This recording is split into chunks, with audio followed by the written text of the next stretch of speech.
Welcome, Temple Talk, Israel National Radio, UniversalTorah.com. Today is the 11th day of Adar Rishon, the first month of Adar, 5774. Coincidentally, it's also February 11th, 2011. Just kidding, 2014. That would be really great if it was all 11s. And this week, the mysterious, evocative Parshat Ki Tisa. And this week also, if this would be Adar Sheni, if this would be the second Adar, we would be celebrating Purim already this week. Because Friday is already Purim Katan. And that means that it is the kind of like, not the ghost, because it didn't happen yet, it is the envelope. Envelope, the forerunner, the pre-imprint of Purim next week. So again, Adar Rishon, this phenomena of the calculation of our sages, the leap year, which is an astute and voluminous and very deep study in its own right. The whole concept of the secret of the calculation of time, which was given over to the Sanhedrin and which was given over part of Jewish tradition. This month of Adar Rishon is basically, it's like a practice. It's like a practice for being happy. It's like a practice for the joy, the immutable, practically beyond descriptionable joy of Adar is being practiced in this month. Whoa, just like the Mishkan, the tabernacle, is practice for the Beit HaMikdash. Just like, if you'll pardon me, according to the Ramban at least, doing the mitzvot outside of Eretz Israel, aka living outside of Eretz Israel, is only practice for the real thing, which is Jewish life fulfilled in, like living with training wheels, the land of Israel. Comes a time, Yitzchak is reminding us, when you got to just kick off the training wheels and maintain your equilibrium in the choppy, stormy sea of riding a two-wheeler, which is the reality of Jewish existence in the land of Israel. Come join us. The water's fine. It's easy and fun. Anyway, Yitzchak is here.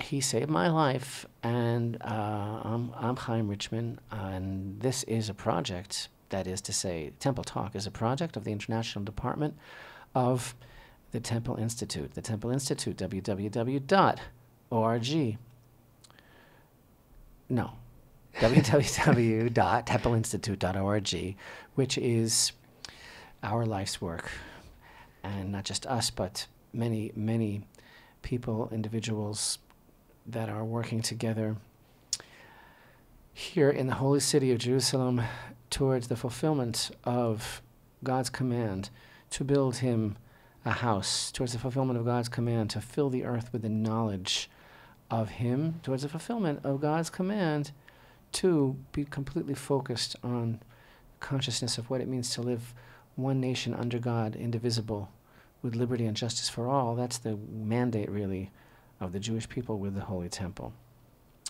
Yitzchak and I, if I may speak for him, but he's right here. He doesn't need me to speak for him. We're very excited about this year's 5th annual International Temple Mount Awareness Day special broadcast happening, which it's a bit early to start talking about it now because of that extra Adar. So we have a little bit more time, but we are working already feverishly towards International Temple Mount Awareness Day. I'm on something today, which of course every year we broadcast in honor of the new moon of the month of Nisan, which is the first day of the divine service and the day of the establishment of the tabernacle in Jewish history. And this year, seeing as how the first day of the month of Nisan is a Tuesday, and we know how easier it is for many people to join us in our broadcast on the weekend, we are broadcasting the 5th annual International Temple Mount Awareness Day on the 28th day of the month of Adar Sheni, the second Adar, which will correspond with Sunday, March 30th. And we're going to have that day will be our celebration of the month of Nisan, of the temple renewal, of Temple Mount consciousness. And at the same time that it's a celebration, it's also a consciousness-raising drive to get you more involved an understanding of and aware of what's going on, the various dimensions of the Temple Mount and the reality of the Holy Temple. And because of that, it is our goal. We've always tried to have a very varied presentation for that special broadcast, and with something for everyone. And once again, this year, we're going to be offering insights, of course, on the level of Jewish tradition and rabbinical insight, but also on the political spectrum, on the scientific spectrum, historical, academic, hands-on. And there'll be beautiful musical entertainment as well, and many surprises. And I have to just say this one thing that I will tell you, and that is that we're looking forward very much to sharing with you the words of member of Knesset and Deputy Speaker of the Knesset, Moshe Feiglin, who has been banned personally from ascending the Temple Mount for the past year, but who has even more richness of experience and insight than ever into the reality of what's really going on here in the dynamic of the Temple Mount. And I have to tell you another thing. We are privileged this year to be able to bring to you a special interview with the renowned Professor Gabriel Barkay, who is one of Israel's most outstanding veteran established archaeologists. His name is a household word in the world of archaeology here in Israel. He is the co-founder of the Temple Mount Sifting Project and a member of the Committee for the Prevention of the Destruction of Antiquities on the Temple Mount. And I have to tell you, what a privilege to have this very knowledgeable, very, very professional archaeologist with us for the Temple Mount Awareness Day this year, because the insights that he's going to be sharing with us are absolutely phenomenal. Very, very exciting. Anyone else you'd care to introduce, Rabbi, or save that for next week? Yeah, we can let a little bit of Okay. out every week. But in the meantime, mark your calendar for March 30th. And of course, as the time draws closer, we shall be posting through all of our various social media outlets. We shall be posting the exact times of the broadcast, how to tune in, how to join us, etc., et al. I would just like to add, Rabbi, that as in past years, we will also be calling for sponsorship for this year's ITMAD, we like to call it here, International Temple Mount Awareness Day program. So we'll soon have up on our website, Facebook page, etc., an invitation to become a sponsor. If you've been a sponsor before, then we invite you to repeat and do it again. And if not so, then here's your opportunity to be a real active part of this year's Temple Mount Awareness Day. And also, as last year, we will have a chat room discussion all throughout the broadcast so that you can really join us and share your thoughts and questions and observations as the International Temple Mount Awareness Day program is happening. And as with everything that we do for you, the listeners, viewers, our audience, we do it for you, can't you tell?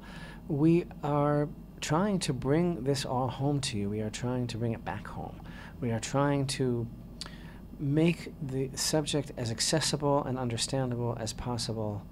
And certainly we want to share with you our fire, passion, and desire to see this become reality. This week, Parshat Ki Tisa. I mentioned that it is mysterious. You know, I remember that we taught in a number of different opportunities over the years. When we talk about Sfirat HaOmer, the days of the counting of the Omer, which of course is the 49 days, the 7 perfect weeks between Pesach and Shavuot. Those are days that everyone knows are very, what we like to say, saturated with spiritual portent and possibility. And we cited something that Rabbi Nachman mentions, where he says that the days are so completely poised for spiritual elevation that every day is actually, during that period, is actually an allusion to a particular level that can be achieved. And he happens to mention in a conversation that's recorded in a certain work called Torah, and he says that if a person is really in tune, then you could just be listening to everyday conversations during those days, and you could hear allusions to the particular spiritual level, Kabbalistically, that is being represented by that day. But by the same token, we realize that really that's what it is like, or should be like, every single day. When we study Torah, when we find ourselves in the weekly Torah portions, we realize, as we've said on so many occasions, Torah study and living for the Torah, by the Torah, with the Torah, isn't about a book or a history book, certainly, but it's the story of our own unfolding lives, and we find ourselves in it, and it is like watching a live broadcast, and every day is saturated with meaning. And somehow I'm feeling very strongly, that's why I'm bringing this up now, I'm just seeing like elements of Parshat Ki Tisa all around us. I'm seeing these elements of Parshat Ki Tisa come alive, and I'm feeling it's very amazing. I wouldn't use the word eerie. It's very real how the Torah is so vibrant and alive. I'll tell you exactly what I mean. First of all, we begin with the census in Parshat Ki Tisa. Of course, we're talking about Exodus chapter 30 and verse 11. And this whole idea that Hashem says to Moshe, you know, when you count people, you don't count them. You don't count them. That's not a good idea. That brings ill portents. And even today, that's the Jewish way. We don't actually count people. So instead, he says you bring this half shekel, and that half shekel, by the way, is a donation that was brought throughout the ages to the Holy Temple, even after the time of the Tabernacle. The time for it began at the 1st of Adar, which is when a proclamation was made by the Beit Din, by the rabbinical court, to prepare the half shekel offering, and that was given by every single Jew, no matter his station, no matter his wealth. The rich didn't give more, the poor didn't give less. The half shekel, the holy half shekel, and that was used for the purchase of communal offerings and other temple necessities during the year. And there's two elements here that I want to mention that I'm just feeling all around me now, because I said, I'm trying to plug this into right now. One is, one of the reasons why you don't flaunt your numbers and you don't talk about these things, it's like, it's because of like jealousy. You don't maintain a high profile. You keep a low profile and be modest, and don't flaunt your successes.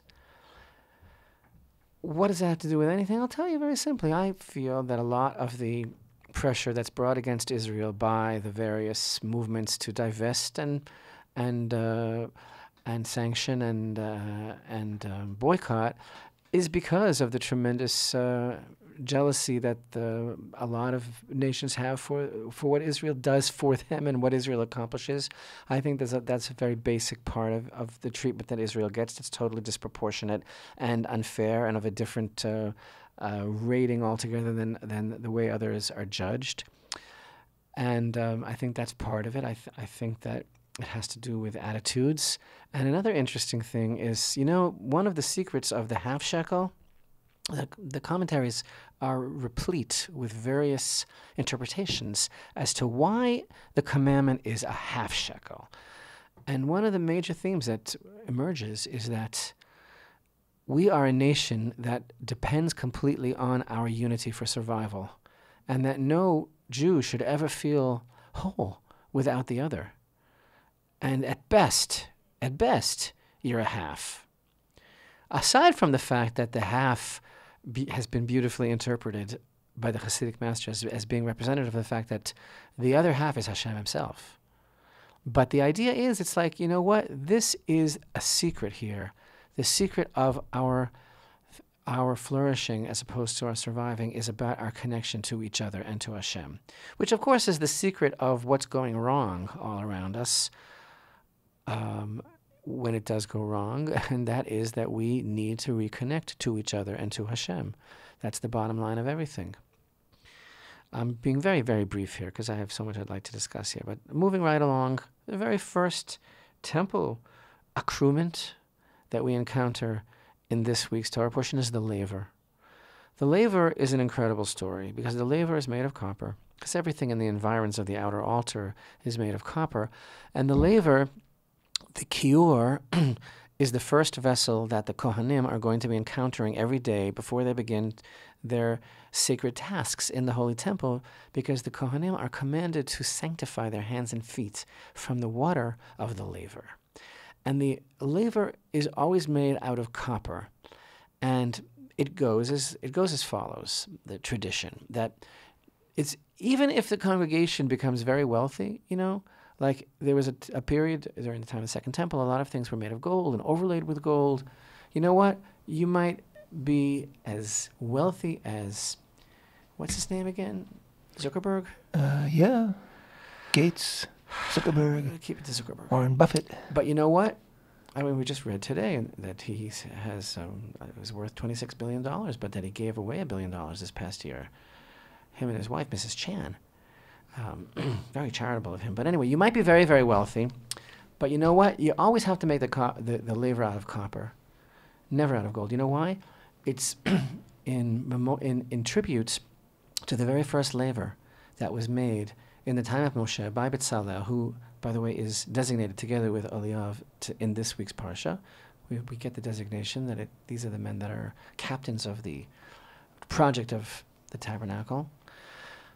Why should the laver always be made out of copper? Because the original laver was made by a contribution of the righteous women of Israel who brought forth their highly burnished, polished copper mirrors. And according to the Midrash, this is just a timeless teaching. According to the Midrash, when Moshe was receiving the donations to build the tabernacle and its implements, its accoutrements, the women came forth with these copper mirrors. And Moshe's initial reaction was one of abhorrence. He didn't want to accept the mirrors because these were the same mirrors that the women made themselves beautiful in to arouse their husbands during the very difficult days of the Egyptian bondage. And this is alluded to by a number of verses, including the one in Song of Songs, underneath the apple tree, which is also on the basement tapes. That's true. Yitzchak is raising his eyebrows. The Andrews sisters. Oh, that's also true. The apple tree. So Moshe's reaction was, what? A sacred vessel that's going to be used by the Kohanim standing in the Holy Temple should be reminiscent of and or alluding to and or a reminder of that aspect of human existence which is thought of as being very base. So how could I accept the mirrors to be melted down, to be made into the laver, which is holy, if that is something? And Hashem said, Moshe, you are completely mistaken. Hashem said to Moshe, you know what? This is really something that you have to learn. Hashem said, that is absolutely holy to me. The relationship is holy. The women's intentions was holy. It was to bring more Jewish children into the world. Their love for their husbands was evident, their dedication to their husbands. And that is what you should make this laver out of. And so Moshe learned an important life lesson, and the laver must always be made out of copper. And with that laver, the Kohanim purify themselves. So not only did Hashem say, no, that's what I want it to be made of, but that's the vessel which is used to bring about purity for the Kohanim, who themselves are the conduit who bring the divine blessing into the world. So the vessel which brings about their purity was made by the mirrors of these women, and that they used for that purpose of their relationship with their husbands, which of course altogether on the purest level is the parable, the metaphor of our relationship with Hashem. And it was so holy to God that they had that motivation. So, interestingly, on the deepest level of interpretation, there are commentators who teach us that the secret of the laver is that a person has to purify himself from all his preconceived notions. Moshe had a preconceived notion. He had a prejudice, and he had to learn a thing or two. What did he have to learn? That what I thought was maybe, what I thought was right, I was mistaken, because Hashem said, no, I value this, I treasure this. So that was a preconceived notion that he had to wash himself of. So too, on a symbolic level, every single morning, what does the Kohen have to do at dawn? Before he does anything else in the Beit HaMikdash, he has to wash himself of yesterday's knowledge, yesterday's preconceived notions, yesterday's impressions. How fitting that he does that with the water of the laver that was created by the mirrors of these women. And now, to bring it up to the future, up to now, because I said I'm seeing everything all around me, the raging headlines, the craziness, I'm seeing it all in Parshat Ki Tisa. You know what? This is a testimony, once again, to the righteous women of Israel. And it's the women of Israel that are going through so much. And I'm thinking, of course, especially of the women of Judea and Samaria and everything that they are going through in order to keep their families intact and their homes intact, and the tremendous pressure and opposition that they have, and the bravery that they have in being the settlers of the land, because we're all settlers. I mean, how long do we have to be here?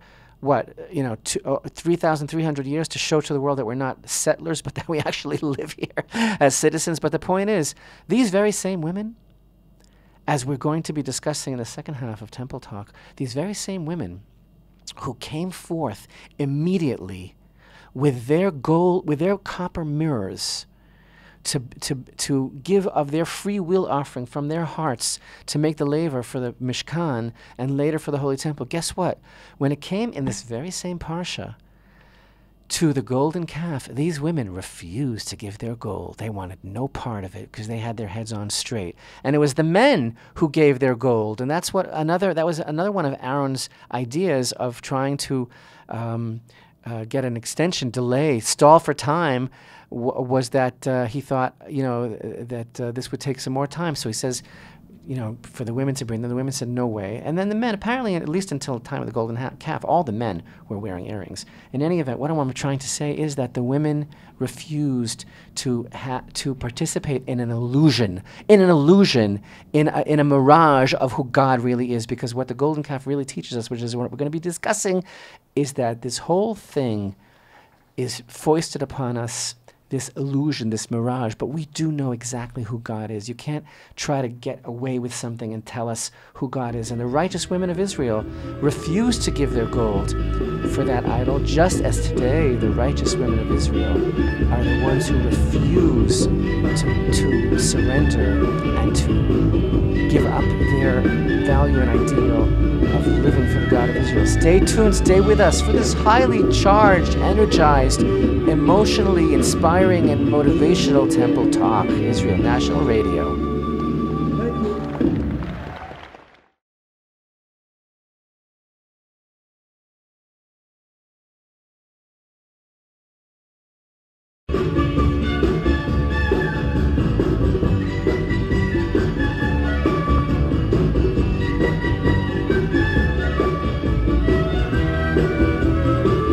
Shalom and welcome back to Temple Talk, Israel National Radio, UniversalTorah.com, Temple Institute YouTube channel. Today, the 11th day of the first Adar, 5774, 11th day of February, 2014. And Rabbi, you've mentioned the golden calf. I'd like to point out that in these concluding parashot of the book of Exodus, which are so consumed with the building of the tabernacle, the Mishkan, in the desert, and it becomes so clear that this parallels and advances the original creation of Gan Eden. God created the world, and inside the world he created a special place, the Garden of Eden, in which he placed man. That place was perfectly suited for man's needs and man's spiritual perfection. And then man did what man did, and man was ejected from the Garden of Eden. But now we're creating the Mishkan, the tabernacle, in which once again God invites man to be with him intimately in the tabernacle. And in fact, God has man, actually has Israel place a man in that tabernacle, the high priest, the Kohen Gadol, who is just one of us. He's our brother, he's our equal, and we're all together in this. And then, as you're going to talk about in a minute, we have in the midst of all this, creation and building of the tabernacle and this beautiful concept, all of a sudden we have this introduction of this very foreign and hostile idea, which is the golden calf, which negates everything that the tabernacle stands for. The tabernacle is a place of vessels that contain light, that can contain light, that contain holiness, that can transfer holiness, and that golden calf is just a blob of stuff, gold. Okay, it shines, it glitters, but it's got there's nothing in it. It's just a blob, shapeless form that reflects man's attraction to the material world, which I guess is the original attraction that caused man to get ejected from the Garden of Eden. But what I'd like to point out is that even after this debacle of the golden calf, and even after God, almost says to Moshe, I've had it. I'm going to wipe these people out and start a new people with you as the source, which Moshe, of course, refuses to accept. He said, if you're going to wipe them out, wipe me out too. But right after, we get right back to the building of the tabernacle and the inauguration of the service in the tabernacle. And the beauty of that is that the tabernacle is a message, I think, that, it's here to stay, that this is the real thing. Despite the great sin of the golden calf, it didn't change that for us. We still have this place of the tabernacle where we can be good with God. We can be close with God. As long as we're together. You mentioned before the unity of the nation of Israel. It wasn't the golden calf that destroyed the Holy Temple ultimately 1,000 years later. It was the disunity. But as long as we're together, then that place on earth, that place in time, is here for us. And that's a guarantee. And I think you're alluding to this, but there is a controversy amongst the words of the sages as to which came first. There is an inexorable relationship between the tabernacle and the golden calf, but some opinions maintain that the tabernacle came before chronologically, because of course there is no necessarily chronological order in the Torah, and then the other position, which we would really be representing in this conversation, is that as reflected by the sages in the Midrash, who have Hashem saying, "Let the gold of the tabernacle come and atone for the gold of the golden calf." And of course, there's also this relationship between the precept of the Numbers 19 red heifer and the golden calf, in that, again, in the words of the sages, let the mother come and clean the filth of the child. The mother is the heifer, and the calf is the child. But in any event, no, the heifer is the child. The red heifer is the mother. No, let the mother come and cleanse the filth of the child. That's the expression of the sages. In any event, the debacle. How come you said debacle? That's you. That's I say debacle. You're the one who says debacle. I always thought it was the opposite. Anyway, you're confused. I might be. But the thing is, I said it was such a mystery because it's so hard to understand what happened and why, and it's a lifetime of study. And that it couldn't have been such a sin. I mean, this is something that we talk about all the time, whether you like it or not.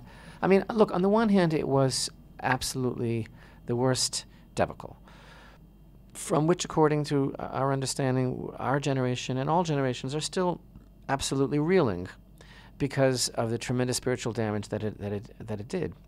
But wait. Getting back to what I'm trying to build on, the theme on the show, it could very well be that means that we're never free of this mistake. But wait, the thing is, though, how do I know that on the one hand, even though it inflicted such powerful spiritual damage, that it's not really such a sin, such a terrible sin? I'll tell you, because first of all, this is not the reason why we were not going to come into the land of Israel, because after this happened, and the verse is so cavalier about the head count that it says the Levites did as Moshe said, and about 3,000 men of the people fell that day. It's not even exact. It's like, about 3,000. And then afterwards, Hashem says to Moshe, regarding what you said, if not, erase me now from your book, meaning life altogether, because the book is our life. Hashem said to Moshe, whoever has sinned against me, I shall erase from my book. And now, go and lead the people to where I have told you. Right? He continues in chapter 33. Go, ascend from here, you and the people whom you brought up from the land of Egypt to the land about which I swore to Abraham, to Isaac, and to Jacob, saying, I shall give it to your offspring. Unbelievable. In other words, business as usual. A little detour. Nothing more than a little wrinkle. That's what it was going to be. I'm really sorry this happened, Hashem says. Sorry about the approximately 3,000 it was their bad. But you know what? Let's go now and continue our romance. Mamash. Let's continue our relationship like I wanted, like I told your forefathers whom I loved.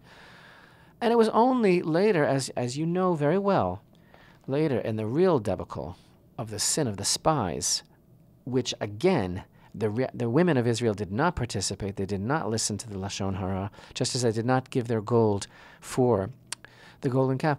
When the sin of the spies happened in Parshat Shalach, in the book of Numbers, that's when Hashem said, you will drop here, your carcasses will fall here in the desert. You're not going, because you spoke ill of the land of Israel. But when it came to the actual idolatry of the golden calf, he was ready to just turn his cheek, as it were. Ooh, sorry. And take them right in. So, on the one hand, this teaches us the severity of sinning against the land of Israel. Even more Hashem feels than sinning, as it were, against himself, because the land of Israel represents Hashem's sovereignty in this world. Don't we know it? Don't we know it? And doesn't everybody else know it too? That's the whole problem. But more so, you can also understand from this a little bit more about the nature of the sin of the golden calf, because if it was really absolutely, the most heinous and horrible crime against Hashem, he wouldn't have forgiven it. But it wasn't exactly idolatry. This is a strange thing. There was some kind of mix-up.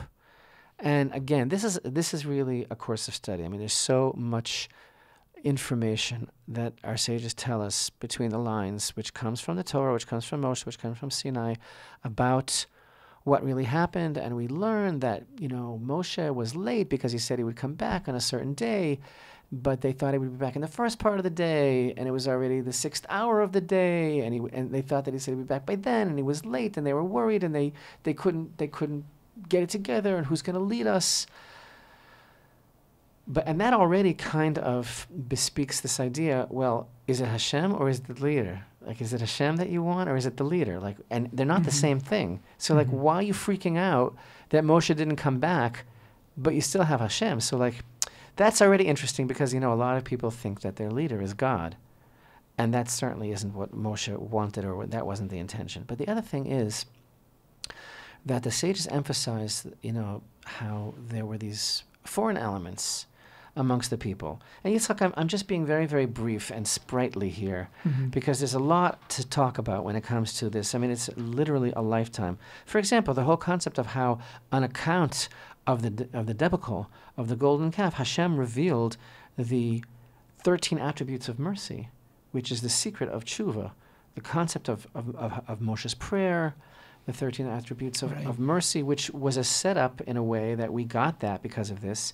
And also the whole concept of the second tablets of the law. What is that? What is that all about? That Moshe broke them and made the people drink them? I mean, unbelievable theater here of what was put into motion that we are still feeling, suffering from, and also benefiting from today. That whole idea of that solution that we drank and what it meant for the luchot to be destroyed, and then for the second luchot, unbelievable. But I want to focus on one thing right now, and that is this idea. Because again, I'm just on a certain kind of trip at the moment, which is what's going on now. What are we facing now? The challenges that we're facing now as a people. What's going on in the land of Israel, and actually what's going on with the people of Israel all over the world, and what I'm seeing here. So, one of the interesting elements that our sages emphasize consistently about this debacle is that there was this foreign element which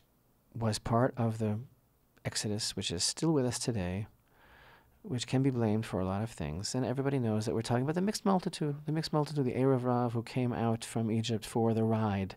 They were like the migrants. They were coming because of the promise of a better life or whatever. And they weren't interested in Hashem and the responsibility of the commandments or anything like that.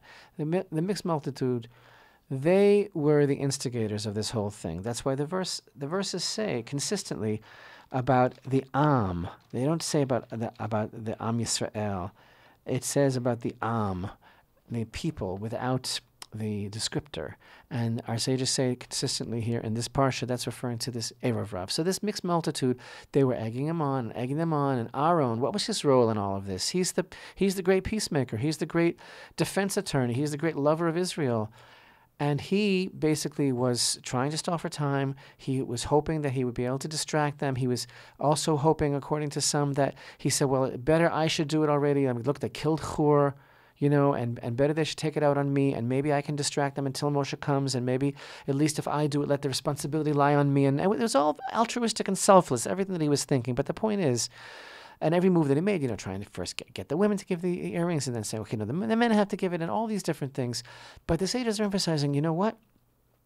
It was these members of the Erev Rav, and they're the ones who they actually orchestrated over the construction of the golden calf.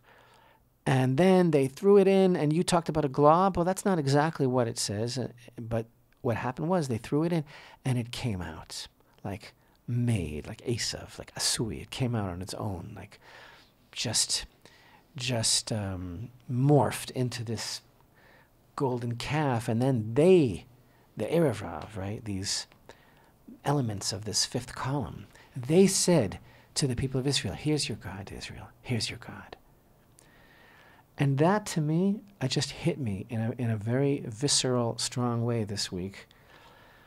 This is like a theme of our lives ever since then, that these people, these hanger-oners, these opportunists, these vacuous manipulators, these spin masters, they are trying to pull the wool over the eyes of the people of Israel, hoodwink them, and they're trying to say to them, here's your God, here's what he looks like.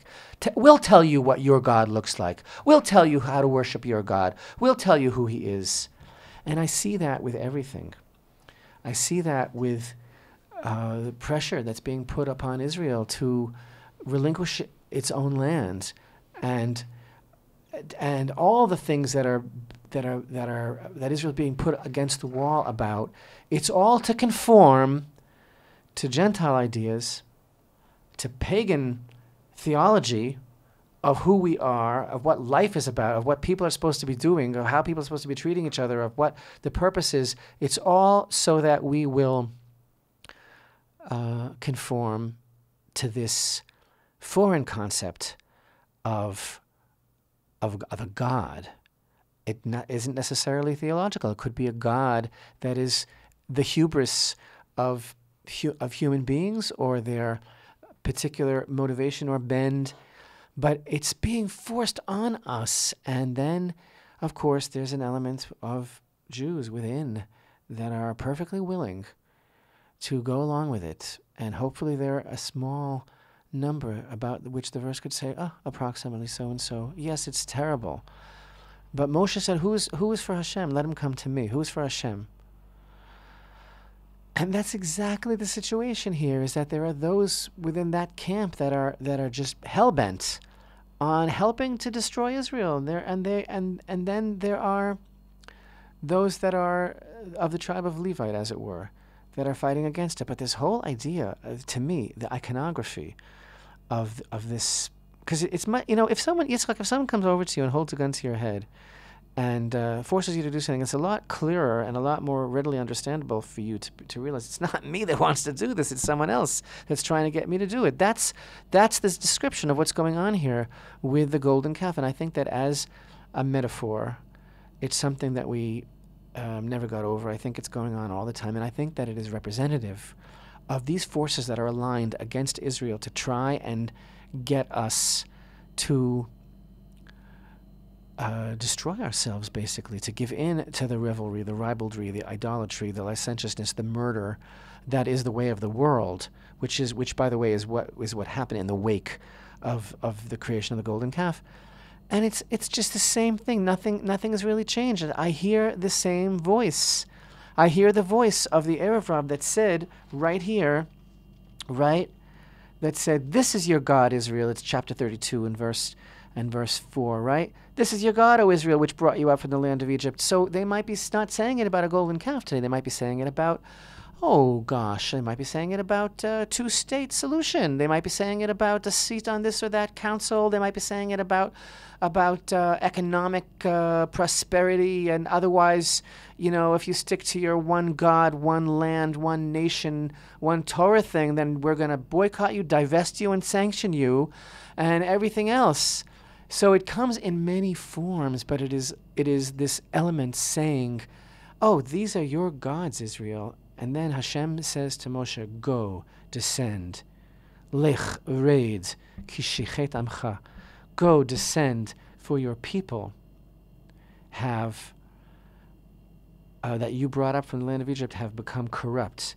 And the amazing teaching that our sages have, that a leader can only be as great as the people deserve. And Hashem basically said to Moshe, go, lech, red, go down now. But on a deeper level, it means you descend. You have to descend in your stature. And you know what? Here again, look what's going on. Look at our ridiculous, embarrassing, I have no words to describe what our leadership is. Lech reid, Hashem said to Moshe, go, descend, if this is who the people are going to be. But Moshe himself, he also was only a shadow in Parshat Tetzaveh, last week's Torah portion, just like Adar, Rishon altogether. He wasn't mentioned in Parshat Tetzaveh, the first Torah portion from the time that he was born until the rest of the Torah in which his name is not mentioned is last week's Torah portion, where Hashem said, and you, and you, and you. But his name isn't mentioned because Moshe said in this week's Torah portion, no, don't start over from me. He was so totally selfless. Don't take me out of the book. And that is reflected in Parshat Tetzaveh for a number of reasons. I'm just saying, Yitzchak, I'm feeling all of these things very strange, just rolls over me. I'm thinking that this is the Torah come alive for me. The golden calf is something we can never get over. It's something that haunts us to our last days. But it's something that we can learn from and go on from there into the land. It's not as bad. Again, speaking against the land of Israel, boys and girls. Let's not get confused here. It might look really bad, but it's not as bad as speaking against the land of Israel. According to God's own testimony here, you can just pick up the shattered pieces of your ridiculous existence after saying this is God, and you can still go into the land of Israel. But that's not what happens later in Numbers when you speak against the land. So I ask you, what's the lay of the land now? How does it look? How do the numbers look? How do you read this?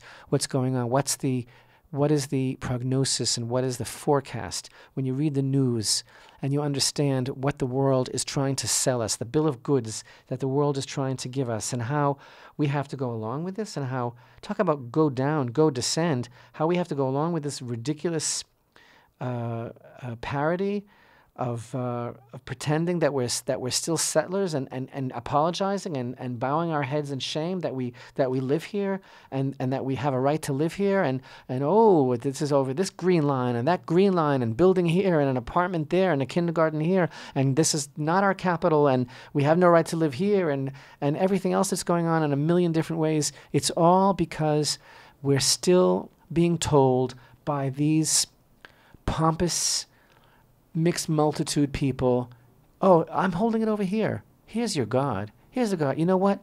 Thanks anyway. Have a nice day. Don't tell us who our God is. We'll tell you who God is. That's why we're in the world. We're supposed to be telling you who God is. And you know what? I know you know it. That's why you're so upset. That's exactly why you're so upset. Isn't that the proof at the recent prayer breakfast in Washington, D.C., when President Obama spoke out and said that U.S. policy, foreign policy, is always to defend freedom of religion around the world. He said, and I quote, "Promoting religious freedom is a key objective of U.S. foreign policy, while extremists succumb to an ignorant nihilism." Somebody wrote him some very nice words here. And he said also, "We've made it clear that lasting peace will require freedom of worship and access to holy sites for all faiths." I can't read this line without cracking up, because you know very well that he didn't mean Jews on the Temple Mount, because we Jews don't count. Because he'll tell us, here are your gods, Israel. Your God is the God of a two-state solution and a permanent and lasting peace. And of course we care about your security. You know what? Thanks anyway. We don't need you for our security. We don't need your golden calf. We don't need your definition of what we believe in or where we ought to be. That's that, Rabbi. Here's the music. Thank you, everybody, for being with us tonight.